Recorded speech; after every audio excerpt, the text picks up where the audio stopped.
وعلى آله وصحبه ومن تبعهم بإحسان إلى يوم عظيم.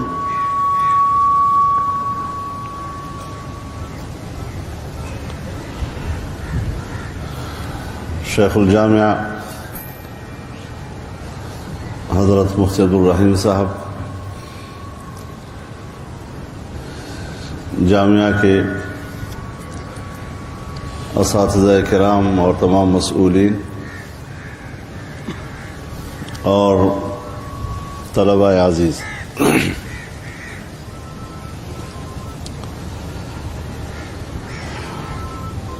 جامعہ میں پہلے بھی حاضری ہوتی رہی ہے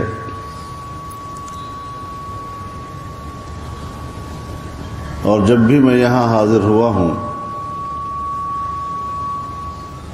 یہاں کا ماحول ہمیشہ بڑا پرکشش نظر آیا ہے۔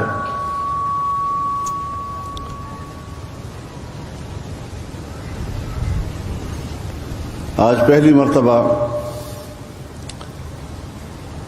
جامعہ کی خدمات کے حوالے سے ہمیں کچھ معلومات فراہم کی گئی،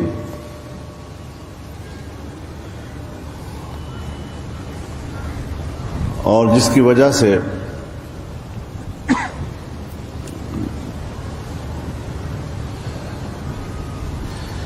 جامعہ کے امور، ان کے خدمات اور اس حوالے سے اس کی حکمت عملی میں میری دلچسپی اور بھی بڑھ گئی ہے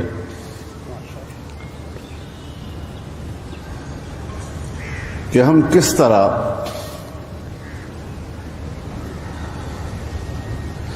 یہاں پر جو ایک نظام تعلیم اختیار کیا جا رہا ہے اور تعلیم کے حوالے سے جو ایک نئی حکمت اور اس کی نئی جہت کا تعین کیا جا رہا ہے،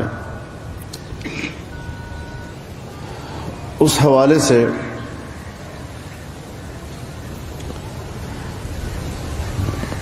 اس میں مزید آگاہی کی ایک طلب بڑھ جاتی ہے۔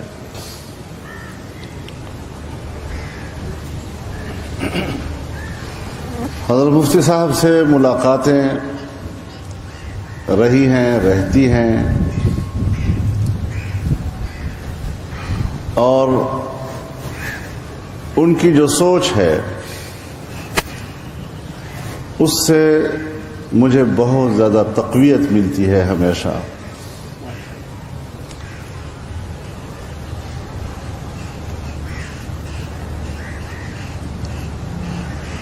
میری دعا ہے کہ ہم اس سوچ کے ساتھ اور اپنی انہی ترجیحات کے ساتھ اپنے دینی، اسلامی اور تعلیمی کاز کو آگے بڑھائیں۔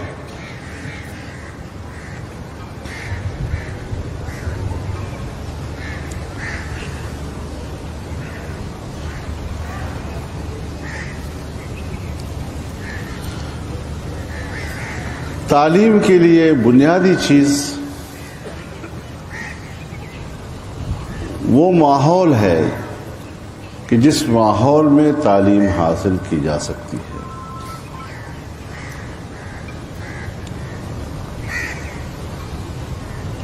تعلیمی ادارہ نام ہی اس کا ہے جہاں پر تعلیم و تعلم کا کام ہوتا ہے۔ اگر تعلیم و تعلم کے علاوہ کوئی اور چیز اس میں شامل ہو جائے تو پھر کوئی بھی نام آپ اس کو دے سکتے ہیں، لیکن اس کا نام پھر مدرسہ نہیں ہوگا۔ کچھ ایسے حالات پیدا کیے گئے کہ ہمارے مدارس کو اس منہج سے ہٹانے کی کوشش کی گئی۔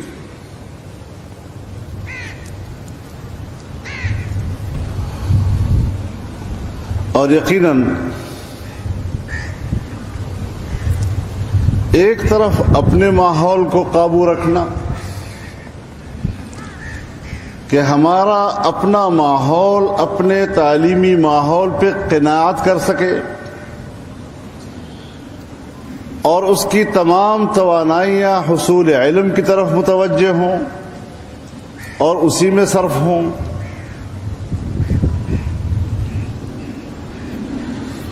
تو اپنے لوگوں کے فکر کو اس طرف مبذول کرانا اور اس پر مرکوز کرنا یہ بھی کوئی آسان کام نہ تھا. دوسری طرف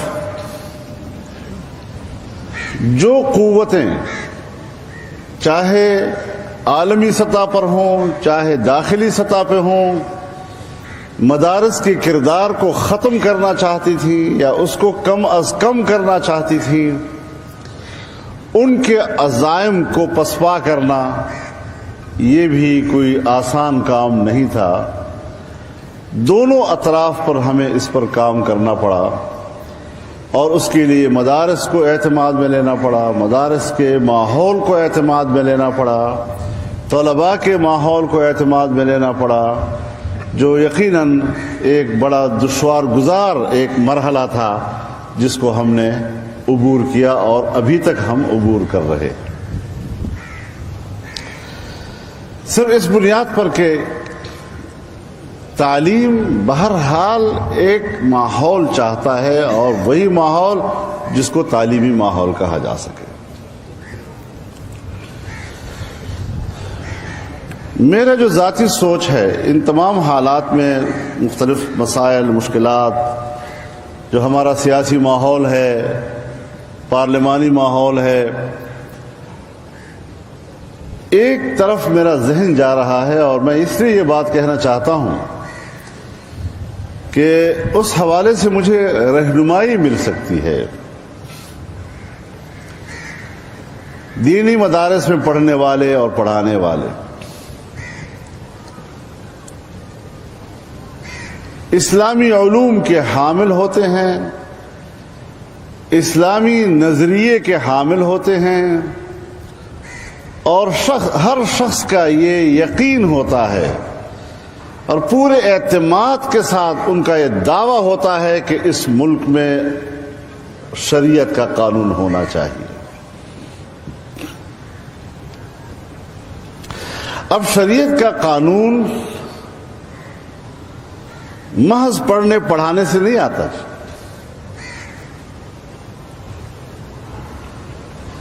اس نظام کا حصہ بننا کہ جو لوگ اس نظام کو چلا رہے ہیں اور ملک کے تمام شعبوں کو ان کے تقاضوں کو پورا کر رہے ہیں. فنی تقاضے ہوتے ہیں, فنی لحاظ سے آپ نے وہ شعبے کیسے چلانے ہوں گے.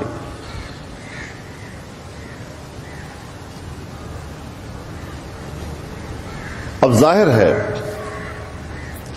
کہ سرکار کی نگرانی میں ہمارے اسکولز, ہمارے کالجز, ہماری یونیورسٹیاں, ہمارے انسٹیٹیوٹس جتنے بھی پورے ملک میں ہیں وہ ایک خاص منہج پہ تربیت دیتا ہے اور ہر شعبے میں آگے بڑھ کر ملک کو سنبھالنا اس کا ایک تربیت اس میں حاصل ہوتی ہے.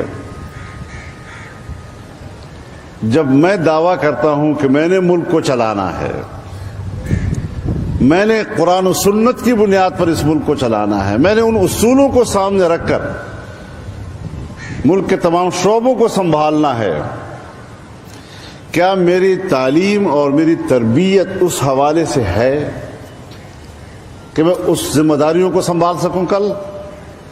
اور اگر میری وہ تربیت نہیں ہے تو پھر یہ جو آج کی بیوروکریسی ہے اور جہاں سے وہ تعلیم حاصل کر کے آتی ہے اور تعلیم کے بعد وہ ایک ملک کے نظام پر قدرت حاصل کرتی ہے وہ آپ کو اپنے قریب بھی آنے کے لیے تیار نہیں ہے.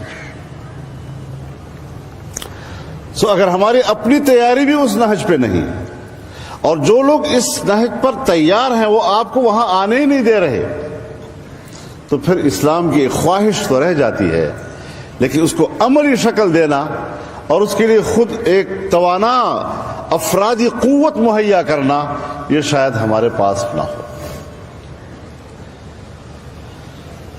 اب مشکل عمل یہ ہے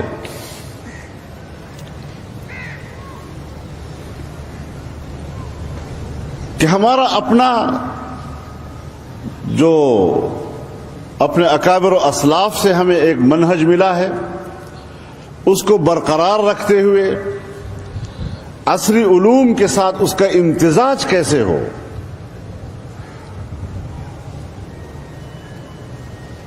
ظاہر ہے کہ ہر زمانے کے اپنے تقاضے ہوتے ہیں۔ آج جو مدرسہ ہمارے نظر میں ہے اور جس کو ہم دینی مدرسہ کہتے ہیں، اس طرح کا دینی مدرسہ تو ہمیں 1857 سے پہلے نظر نہیں آ رہا۔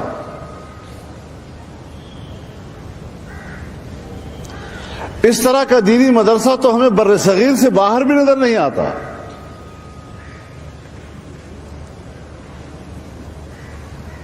تو پھر کیا وجہ تھی کہ ہمیں بر صغیر میں اس قسم کے مدارس تشکیل دینے پڑے اور دیوبند میں مدرسہ کھولنا پڑا؟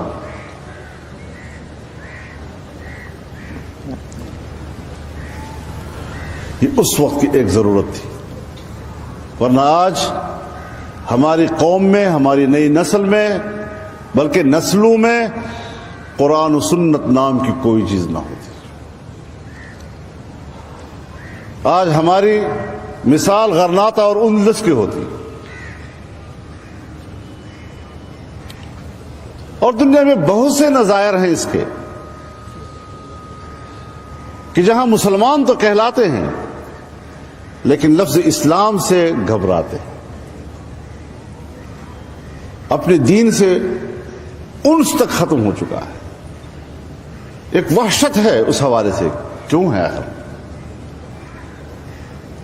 یہ ساری چیزیں ہمارے لیے سوالیہ نشانات ہیں، ہم سے سوال کر رہی ہیں کہ آپ کے پاس اس حوالے سے کیا کردار ہے، کیا کرنا چاہتے ہیں۔ تو یہ امتزاج پیدا کرنا اور مختلف شعبوں میں ماہرین پیدا کرنا، کیا ہم عصری علوم کو اسلام اور دین سے الگ تصور کر سکتے ہیں؟ یہ بھی عجیب ایک تصور ہے، دینی علوم اور عصری علوم۔ علم علم ہے، وعلم آدم الاسماء کلھا۔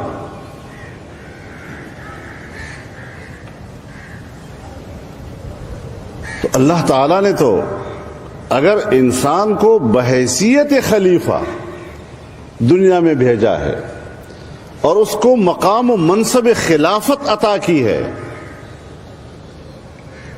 تو اگر ایک آیت ہے وَإِذْ قَالَ رَبُّكَ لِلْمَلَائِكَةِ إِنِّي جَاعِلٌ فِي الْأَرْضِ خَلِيفَةً، تو دوسری آیت ہے وَعَلَّمَ آدَمَ الْأَسْمَاءَ كُلَّهَا، یعنی تمام خلائق پر انسان کی فضیلت کی جو بنیادی وجہ بیان کی ہے وہ تعلیم کی ہے، اور مقام خلافت پر اگر فائز ہونا ہے تو اس کی بھی بنیاد علم ہے۔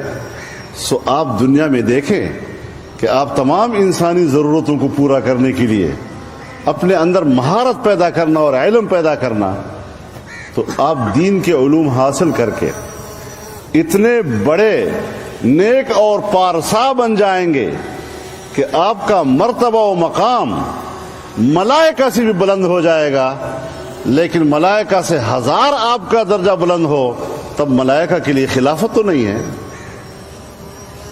مستحق خلافت تو نہیں بن سکیں گے اس سے۔ اگر مستحق خلافت بننا ہے تو مقام انسانیت پر آنا ہے، مقام بشریت پہ آنا ہے، اور اس کے لیے جامعیت پیدا کرنی ہے۔ اس جامعیت کو کیسے حاصل کیا جا سکتا ہے؟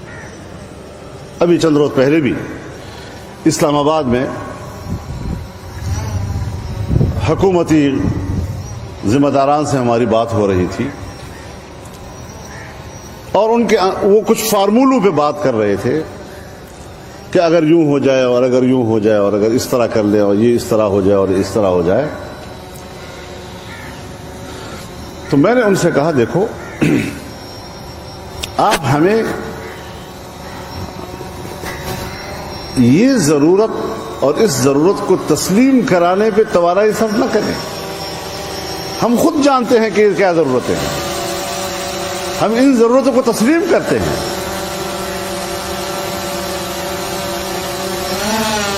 اگر آج میں نے ملک پر حکومت کرنی ہے اور اس حوالے سے میرا ایک منشور ہے تو مجھے انحصار کرنا پڑے گا اس روایتی بیوروکریسی کے اوپر.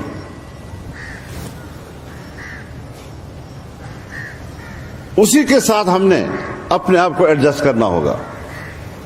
اس نظام کے لیے ہمارے پاس اپنی کھیپ موجود ہونی چاہیے جو نہیں ہے. ہم اس ضرورت کو تسلیم کرتے ہیں. مسئلہ کہاں مشکل ہے؟ 1857 کے بعد برطانیہ کا راج بر صغیر پر،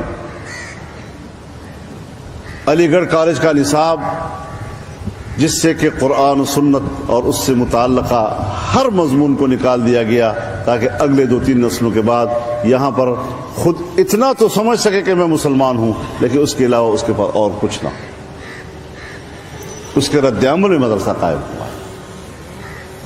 آپ مجھے بتائیں کہ کیا آج دنیا پر امریکہ ہو یا مغرب ہو، اس کی جو سوچ ہے، اس کی جو ترجیحات ہیں، کیا وہ مدرسے کا احترام رکھتے ہیں؟ کیا قرآن و سنت کے علوم کی بقا یہ ان کی خواہش ہے؟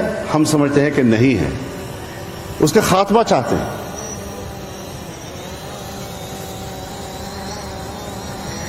جب آج آپ حکومتی سطح پر آ کر ہم سے بات کرتے ہیں اور ہمارے ذہن میں یہ ہو کہ آپ ایک بین الاقوامی دباؤ کے تحت اس قسم کی سوچ بچار کر رہے ہیں تو پھر اعتماد کا رشتہ پیدا نہیں ہوگا. پھر ہم ایک دوسرے کو شک کی نگاہ سے دیکھیں گے. لہذا پہلے ہمیں کم از کم اس بات پر تو قائل کیجئے، قانع بنائیے کہ آپ لوگ ہماری بہتری کے لیے سوچ رہے ہیں، اس علم کی بقا کے لیے سوچ رہے ہیں. اس علم سے جو ہمیں نظام مل رہا ہے اس نظام کو ملک میں رائج کرنے کے لیے آپ باتیں کر رہے ہیں. اور اگر آپ اپنا اثر رسوخ اندر داخل کرتے کرتے اور ہمارے اس نظام کو لپیٹنے کے لیے اس قسم کے منصوبے بنائیں گے تو خوشنما الفاظ تو ہر زمانے میں استعمال ہوتے ہیں اور آج بھی استعمال ہو رہے ہیں. کیا ہم آپ کی ان خوبصورت الفاظ پہ اعتماد کر لیں؟ مسئلہ یہاں گڑبڑ ہے کہ سب کچھ آپ اس وقت جو ہمارے خیرخواہی میں کر رہے ہیں سو اس وقت بھی دینی علوم کا خاتمہ مقصود تھا، سو آج بھی دینی علم کا خاتمہ مقصود ہے. لہذا اس پر ہمیں باہمی اعتماد پہلے پیدا کرنا ہوگا، ورنہ اس ضرورت کو آپ ہمیں تعلیم مت دیں، ہم ان ضرورتوں کو تسلیم کرتے ہیں. ہم جب پارلیمنٹ میں ہیں تو پھر یہ ہماری ضرورت ہے. ہم جانتے ہیں کہ ملک کو کیسے چلانا ہے. اگر میں پرائم منسٹر کا الیکشن لڑتا ہوں اور میں نے ملک پہ حکومت کرنی ہے تو پھر مجھے ضرورت ہے کہ میں ایسے لوگوں کو اپنی بیوروکریسی میں لاؤں، ملک کا دفتر ان کے حوالے کروں، ہر شعبے کی مہارت والے لوگ ہمارے پاس ہوں جو پبلک کی ضرورتوں کے مطابق اس نظام کو چلا سکے. اور مجھے اطمینان ہے کہ جب دینی مدارس سے اور اس ذہن سے اور اس تربیت سے لوگ عصری علوم حاصل کر کے اس اداروں میں جائیں گے تو پھر یہ جو آپ کو روز روز جھوٹ، دھوکہ، فراڈ اور کرپشن، بدعنوانیاں، اس قسم کی شکایات، یہ اس کا بھی خاتمہ ہوتا رہے گا. یہ چیزیں بھی ختم ہو جائیں گی. اب اس حوالے سے میں آپ کے ذہن میں یہ بات بھی ڈال دینا چاہتا ہوں کہ جہاں مذہبی علوم کے خلاف پروپیگنڈا کیا گیا تاکہ عام امت اس سے بیزار ہو جائے،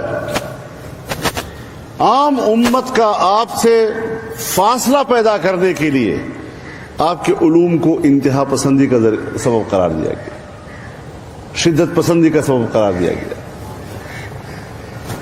دہشت گردی کا سبب بنا دیا گیا کہ ساری چیزیں یہاں سے پیدا ہو رہی ہیں. اب جب یہ ماحول آپ کے بارے میں اور یہ تاثر آپ کے بارے میں عام کیا گیا تو آپ اب امت کو اپنے قریب کیسے کر سکتے ہیں؟ تو ایک اس پروپیگنڈے نے جو ہمیں نقصان پہنچایا ہے آپ اس کا اندازہ نہیں لگا سکتے.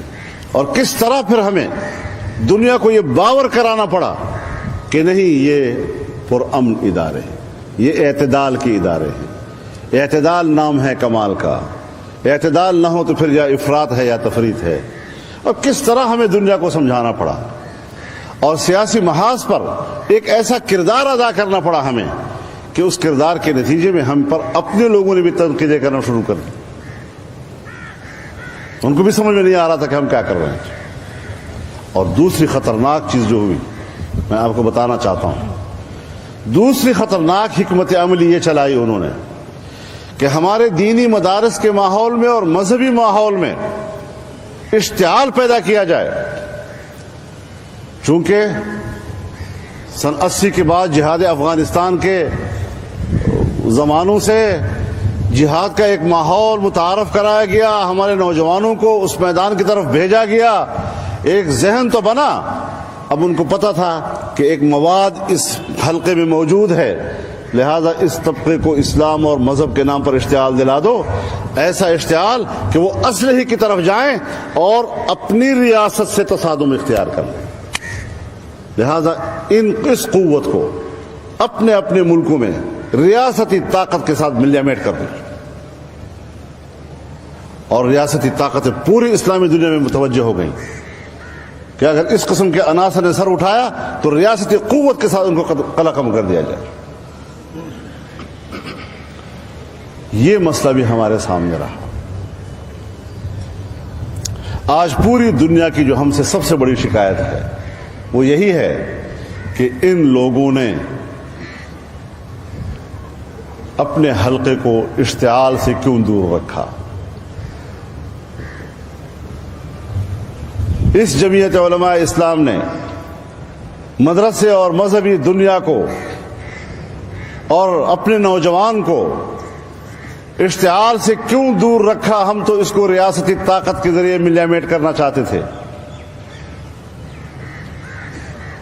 تو جو مشتعل نوجوان ہے اس سے کوئی شکایت نہیں، وہ ان کا مطلوب ہے، لیکن جو اعتدال کا درس دیتا ہے وہ ان کے لیے بڑا خطرناک ثابت ہوتا ہے۔ اور ان کے دانشور لکھ بھی رہے ہیں کہ ان حالات میں یہ طبقے جو سیاست اور اعتدال کی بات کرتے ہیں یہ ہمارے لیے بڑے خطرناک ثابت ہو رہے ہیں، یہ دینی ذہن کی بقا کا سبب بن رہے ہیں، دینی علوم کی اور مدرسے کی بقا کا سبب بن رہے ہیں، دینی تحریکات کی بقا کا سبب بن رہے ہیں۔ اس اعتبار سے بھی ہمارے سامنے بڑے بڑے چیلنجز ہیں جی۔ ہم کس گہرائی میں جا کر ان حالات کا مقابلہ کر رہے ہیں، کس طرح ان کے داؤ کو سمجھتے ہیں، اور کتنے سالوں کے بعد جا کر سمجھتے ہیں۔ ابتدا میں ہمیں بھی شعور نہیں ہوتا، لیکن ان کے روز مرہ کے اقدامات کے بعد ہمیں سمجھ میں آ جاتا ہے کہ اصل ایجنڈا پیچھے کیا ہے اور کیا کرایا جانا مقصود ہے ان کو۔ لہذا ان حالات میں ضروری ہے کہ آپ اپنے ان خدام پر اعتماد کریں، یہ آپ کے خادم ہیں، اور آپ کو اندازہ نہیں ہے کہ ہم نے جو اپنی جمعیت علماء کا 7 سالہ یوم تاسیس منایا، اور اس یوم تاسیس پر پاکستان کے عوام، باہر سے تو وفود آئے ہیں، کتنے ہوں گے 10-15 ممالک سے لوگ آئے وفود کی صورت میں، لیکن پاکستان کا عوام 50 لاکھ سے زیادہ جمع ہوا ہے۔ اور یہ دعویٰ میں نہیں کر رہا ہوں، یہ ہمارے انٹیلیجنس ادارے کہہ رہے ہیں۔ یہ جو ابھی ایک چیز اڑ رہی تھی ڈرون کیمرہ، ان کے ماہرین کہہ رہے ہیں کہ 50 لاکھ سے زیادہ کا اجتماع تھا۔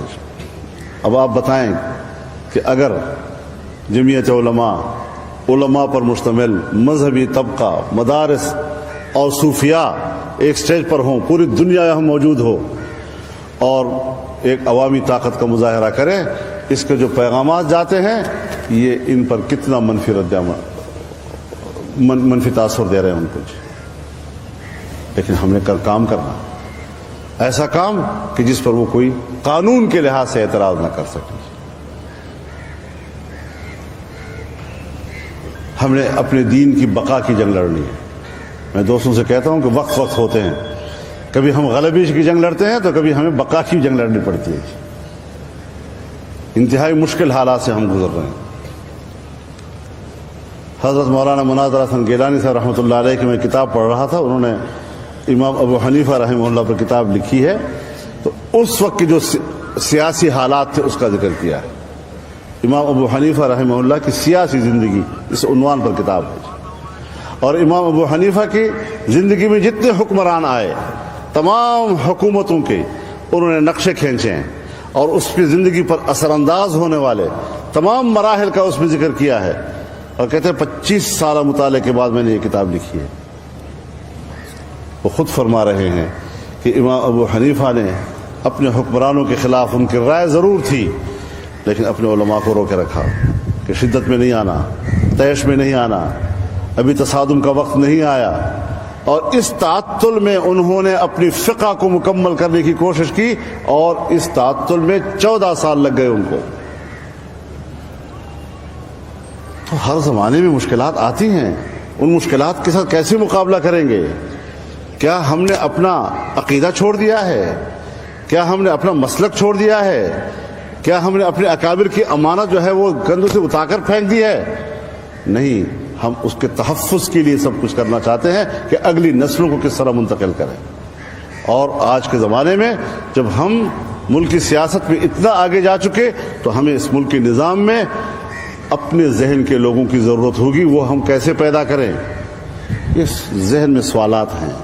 یہ ایک طلب ہے آج کے وقت کی اور مجھے اس پر رہنمائی چاہیے کیونکہ جامعہ رشید وہ اسی منہج پہ کام کرنے کا شوق رکھتا ہے. اس پہ آگے بڑھنا چاہیے، ہمیں کام کرنا ہے اس حوالے سے.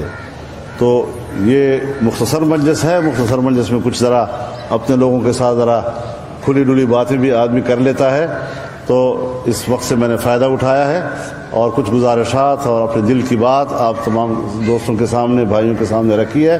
اور خدا کرے کہ میں ان ساری باتوں کو جو میں نے آپ سے عرض کی ہیں اس پر اپنی رائے کو حتمی نہیں کہہ رہا ہوں لیکن اپنی رائے آپ کے سامنے رکھی ہے.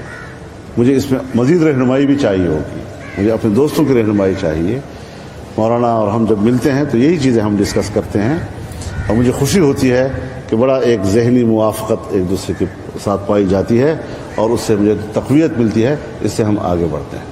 اللہ تعالی ہمارے لیے کام آسان فرمائے، ہمارے مستقبل کو ہمارے لیے آسان فرمائے اور ان مدارس کی اور دین اسلام کی اللہ تعالی حفاظت کے اسباب مہیا فرمائے.